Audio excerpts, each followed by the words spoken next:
Assalamualaikum warahmatullahi wabarakatuh kepada Ustazah Fadilah Adibah binti Ismail. Saya mewakili kumpulan 4. Hari ini kami akan membentangkan mengenai kajian kes yang telah kami jalankan, iaitu mengenai isu gelandangan dan keciciran pendidikan dalam kalangan gelandangan kanak-kanak bagi memenuhi keperluan syarat untuk subjek CTU 554. Hai, nama saya Diana Anak Murisan, panggil saya Di. Hai, nama saya Izzati Beti Basa dan anda boleh panggil saya Tati. Hai, Assalamualaikum semua. Nama saya Nurjana, boleh panggil Jana. Hai, Assalamualaikum semua. Nama saya Wan Aziati binti Wan Zaki, panggil saya Azi.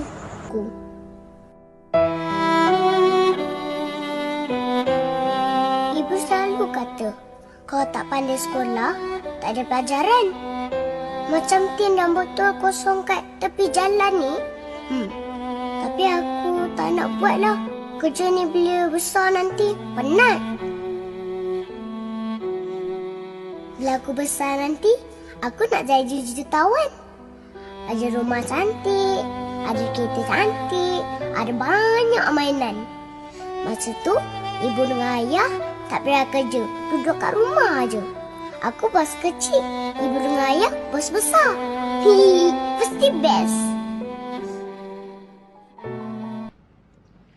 Bagi topik isu gelandangan dan keciciran pendidikan dalam kalangan gelandangan kanak-kanak ini, kumpulan kami akan membincangkan mengenai pernyataan masalah, faktor, kesan, penyelesaian serta peranan setiap pertubuhan atau NGO yang terlibat bagi mengatasi masalah ini. Gelandangan kanak-kanak seringkali menghadapi cabaran yang melampau. Mereka bukan sahaja kehilangan bumbung, bahkan juga peluang untuk mendapat pendidikan. Kombinasi ini menyebabkan mereka telah terjebak dalam kitaran kemiskinan yang sukar untuk diputuskan. Isu gelandangan kanak-kanak menjadi kompleks kerana bukan sahaja mereka perlu menghadapi keperluan asas seperti makanan dan tempat tinggal, tetapi juga perlu menghadapi ketidakstabilan dalam aspek pendidikan. Tanpa akses kepada pendidikan, peluang untuk mereka keluar dari keadaan ini semakin terbatas. Terdapat beberapa faktor yang mempengaruhi terhadap permasalahan ini, iaitu kemiskinan, kekurangan akses pendidikan, ketidakstabilan institusi sosial, masalah kesihatan fizikal dan mental, ketidakstabilan politik dan konflik bersenjata. Selain itu, konflik dan keganasan dalam rumah tangga, ketidakstabilan ekonomi dalam keluarga, keterpinggiran sosial atau stigma masyarakat, perpisahan dalam keluarga dan ketidakstabilan tempat tinggal turut merupakan salah satu faktor yang turut memberikan impak yang maksima terhadap permasalahan ini. Terdapat pelbagai kesan permasalahan kepada individu akibat daripada keciciran pendidikan di kalangan gelandangan. Yang pertama ialah gangguan pendidikan. Keciciran pendidikan akan menghalang kemajuan akademik dan perkembangan intelektual seorang kanak-kanak. Yang kedua ialah masalah kesihatan. Akibat daripada keciciran pendidikan ini akan berlakunya kekurangan akses kepada perkhidmatan kesihatan yang berkualiti. Selain itu, keadaan persekitaran yang tidak bersih juga meningkatkan risiko penyakit serta jangkitan kuman. Keciciran pendidikan di kalangan gelandangan juga akan menyebabkan masalah psikososial di mana boleh menyebabkan tekanan emosi dan psikososial kepada kanak-kanak. Mereka mungkin mengalami perasaan isolasi, rendah diri dan kehilangan keyakinan terhadap masa depan. Yang seterusnya ialah ketidakstabilan emosi. Keadaan ketidakpastian, kekurangan struktur dan keamanan serta kekurangan sokongan boleh menyebabkan gangguan emosi seperti kebimbangan, kemarahan dan kekecewaan terhadap seorang kanak-kanak. Yang seterusnya adalah ketidakstabilan sosial. Keciciran pendidikan di kalangan gelandangan boleh menyebabkan kehilangan hubungan sosial yang stabil dan juga sokongan keluarga juga boleh memberi kesan yang negatif terhadap kemahiran sosial seorang kanak-kanak. Yang seterusnya adalah sikap terpinggir. Keciciran pendidikan di kalangan gelandangan boleh menyebabkan sikap terpinggir dan memburukkan stigmatisasi terhadap kanak-kanak. Peluang pekerjaan dan pengiktirafan masyarakat mungkin terhad bagi mereka di masa depan. Yang seterusnya adalah sikap merosakkan. Kanak-kanak mungkin terjebak dengan cara hidup yang merosakkan seperti penglibatan dalam aktiviti jenayah atau penyalahgunaan dadah sebagai cara untuk mengatasi kesukaran hidup. Yang seterusnya adalah sikap terlalu tumpuan kepada keperluan asas. Keciciran pendidikan di kalangan gelandangan boleh menyebabkan keutamaan untuk mencari makanan dan tempat tinggal, mengatasi keutamaan terhadap pendidikan dan juga menghalang kanak-kanak dari mencapai potensi penuh mereka.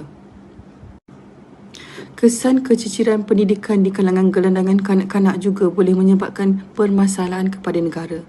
Yang pertama ialah kurangnya modal insan. Negara akan kurang modal insan yang berkualiti di kalangan generasi muda. Yang seterusnya ialah kurangnya tenaga kerja yang produktif. Keciciran pendidikan boleh menghasilkan kurangnya tenaga kerja produktif serta terlatih dalam jangka masa yang panjang. Beban kewangan. Kesan lain ialah negara akan menghadapi beban kewangan tinggi dalam menyediakan perkhidmatan kesihatan dan sokongan sosial terhadap gelandangan kanak-kanak. Yang seterusnya adalah sikap terpinggir dan kesenangan sosial. Masyarakat terpinggir boleh menjadi sumber kesenangan sosial, mungkin menyebabkan masalah sosial yang lebih besar. Yang seterusnya, kesan permasalahan kepada negara ialah meningkatkan jenayah dan juga masalah sosial. Kanak-kanak yang tidak mendapat sokongan dan bimbingan yang mencukupi boleh cenderung terlibat dalam aktiviti jenayah dan juga masalah sosial. Seterusnya adalah stigmatisasi dan ketidaksetaraan. Akan menyumbang kepada stigmatisasi dan ketidaksetaraan dalam masyarakat. Ini boleh menyebabkan konflik sosial dan menghalang pembangunan masyarakat yang berdaya maju dan juga adil. Kesan lain kepada negara juga akan menyebabkan kurangnya inovasi dan juga kreativiti. Keciciran pendidikan boleh menghambat perkembangan inovasi dan juga kreativiti yang merupakan elemen yang penting dalam pertumbuhan ekonomi dan juga pembangunan negara. Yang terakhir ialah sikap kurang tanggungjawab sosial. Keciciran pendidikan di kalangan kanak-kanak boleh menyebabkan kurangnya sikap bertanggungjawab sosial dalam masyarakat. Pembangunan sosial dan keharmonian masyarakat boleh terjejas. Salah satu penyelesaian dalam isu gelandangan ini adalah dengan adanya pelibatan dan kerjasama dengan komuniti tempatan melalui kempen kesedaran dan pendidikan dalam membantu menghilangkan stigma terhadap gelandangan kanak-kanak. Kedua, penubuhan pusat bantuan sementara yang menyediakan tempat tinggal, makanan dan keperluan asas yang lain seperti perkhidmatan kesihatan dan juga kaunseling membantu mereka dalam mengatasi trauma yang dihadapi. Ketiga, penetapan program pendidikan khas di setiap pusat bantuan membantu mereka dalam mengakses pendidikan dengan cara penglibatan guru sukarelawan yang dapat memberikan bimbingan dan juga pendidikan yang amat diperlukan. Keempat, dengan melakukan sistem pemantauan dan juga penilaian yang berterusan dalam memastikan gelandangan kanak-kanak ini mendapat bantuan yang berkualiti. Seterusnya, latihan kemahiran kepada gelandangan kanak-kanak membantu mereka menjadi lebih mandiri di masa depan seperti kursus vokasional atau bimbingan kerjaya bagi membantu meningkatkan peluang pekerjaan mereka di masa hadapan. Keenam, kerjasama dengan agensi kerajaan dan juga NGO meningkatkan keberkesanan program-program yang dijalankan, manfaat sumber daya yang ada untuk memperluas capaian dan juga impak. Dan yang terakhir, bantuan kewangan atau subsidi bagi keluarga yang mengalami kesukaran kewangan untuk mencegah keciciran pendidikan anak-anak. Seterusnya, saya akan menerangkan mengenai pertubuhan dan juga NGO yang terlibat dalam menangani isu ini. Yang pertama adalah Save the Children. Save the Children adalah organisasi antarabangsa yang melindungi hak kanak-kanak, termasuklah hak untuk mendapatkan pendidikan. Yang kedua adalah UNICEF. UNICEF adalah agensi PBB yang berfokus kepada kebajikan kanak-kanak di seluruh dunia. Yang ketiga adalah Homeless Children Playtime Project. Agensi ini beroperasi di AS yang mana ia menyediakan permainan dan pendidikan kepada kanak-kanak gelandangan. Yang keempat adalah Covenant House. Ia adalah organisasi antarabangsa yang membantu remaja dan kanak-kanak terpinggir dan juga gelandangan. Yang kelima adalah Street Child. Ia beroperasi di beberapa negara yang terjejas isu gelandangan dengan menyediakan asas pendidikan kepada kanak-kanak. Yang keenam adalah Sesame Workshop. Ia adalah peneraju pembelajaran kanak-kanak yang mempunyai pelbagai program pendidikan yang disesuaikan untuk kanak-kanak gelandangan. Yang ketujuh adalah Shelter Box. Ia menyediakan bantuan kemanusiaan termasuklah tempat tinggal sementara kepada keluarga terdampar ataupun gelandangan akibat bencana atau konflik. Pelbagai telatah dan gelagat di musim mula persekolahan pasti mencuri tumpuan. Di Sekolah Bimbingan Jalinan Kasih SBJK, biarpun murid terdiri daripada keluarga yang kurang bernasib baik, mereka juga diberi akses pendidikan bagi memastikan masa depan mereka terjamin.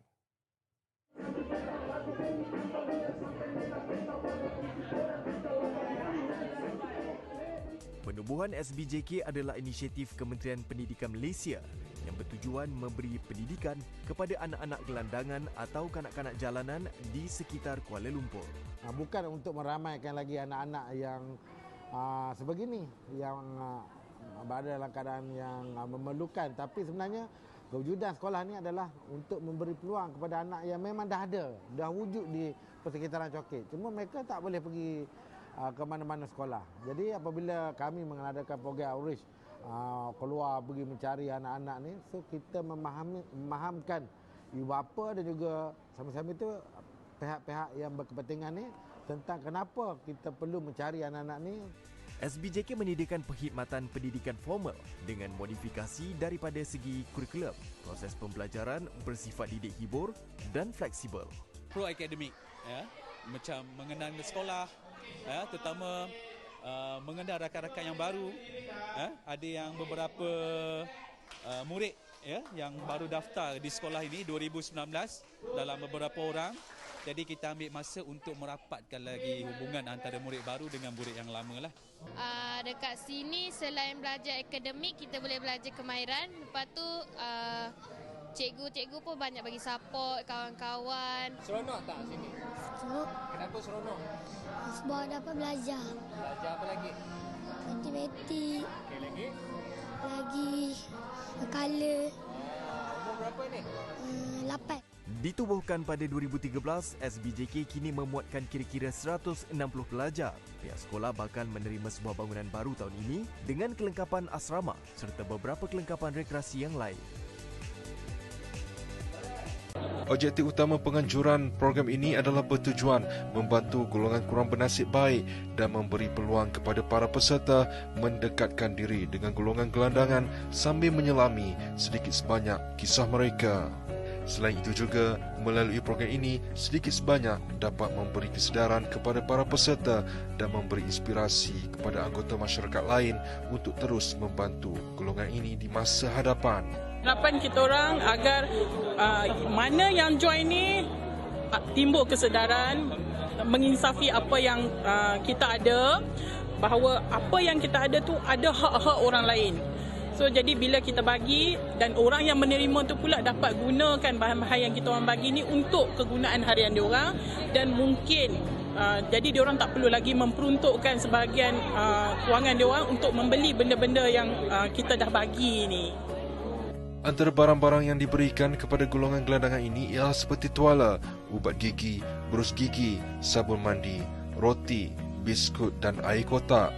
Normally macam biasanya orang bagi makanan. So hari ini kami bagi alat penjagaan diri macam tuala, berus gigi. So kita nak diorang pentingkan kebersihan.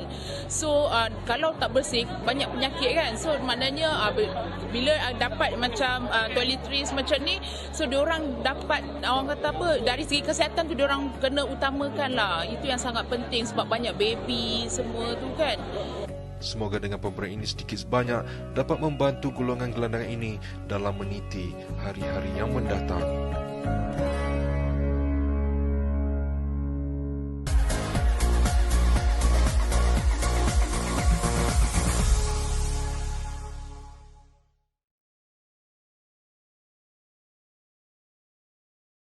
Semoga apa yang dibentangkan dapat memberi manfaat kepada semua. Assalamualaikum warahmatullahi wabarakatuh.